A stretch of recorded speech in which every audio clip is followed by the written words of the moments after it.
ഞാൻ നിഷിത സുരേഷ്. വിശദമായ വാർത്തകളിലേക്ക്. Indian association of physical medicine and rehabilitation Kerala ഘടകത്തിന്റെ 17ാം സംസ്ഥാന സമ്മേളനം കോഴിക്കോട്ട് ആരംഭിച്ചു. സമ്മേളനത്തിന്റെ ഭാഗമായ തുടർ വിദ്യാഭ്യാസ പരിപാടി മേയർ ബീന ഫിലിപ്പ് ഉദ്ഘാടനം ചെയ്തു. ജീവിതശൈലി രോഗനിയന്ത്രണത്തിൽ വ്യായാമങ്ങൾക്കുള്ള പങ്ക്, തലച്ചോറിന് ക്ഷതം വന്ന രോഗികൾക്കുള്ള നൂതന പുനരധിവാസ ചികിത്സകൾ, വിഭിന്നശേഷിക്കാർക്കുള്ള ദൈനംദിന ജീവിത വ്യവഹാരങ്ങളെ സുഗമമാക്കുന്നതിനുള്ള നൂതന സാങ്കേതിക വിദ്യകൾ, സന്ധിരോഗ പുനരധിവാസത്തിലെ പുതിയ മാറ്റങ്ങൾ, ക്യാൻസർ രോഗികളിലെ പുനരധിവാസ ചികിത്സ തുടങ്ങിയ വിവിധ വിഷയങ്ങളിൽ തുടർ വിദ്യാഭ്യാസ പരിപാടിയിൽ വിദഗ്ധർ പ്രബന്ധങ്ങൾ അവതരിപ്പിച്ചു. ബിരുദാനന്തര ബിരുദ വിദ്യാർത്ഥികൾക്കായുള്ള ക്വിസ് മത്സരവും തുടർ വിദ്യാഭ്യാസ പരിപാടിയിൽ നടന്നു. തുടർ വിദ്യാഭ്യാസ പരിപാടി മേയർ ഡോക്ടർ ബീന ഫിലിപ്പ് ഉദ്ഘാടനം ചെയ്തു. The advancing branch of medicine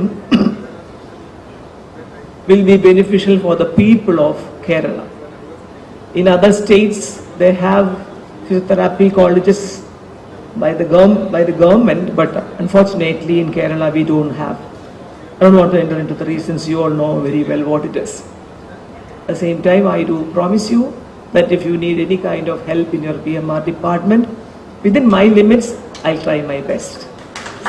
So Dr. Muralidharan was, asking me to help him in the development of PMR department. That I'm sure I promise that I will do to the best of my ability as a mayor. IAPMR state president doctor Muraleedharan PC അധ്യക്ഷത വഹിച്ചു. Kozhikode medical college principal doctor Ashokan N souvenir പ്രകാശനം ചെയ്തു.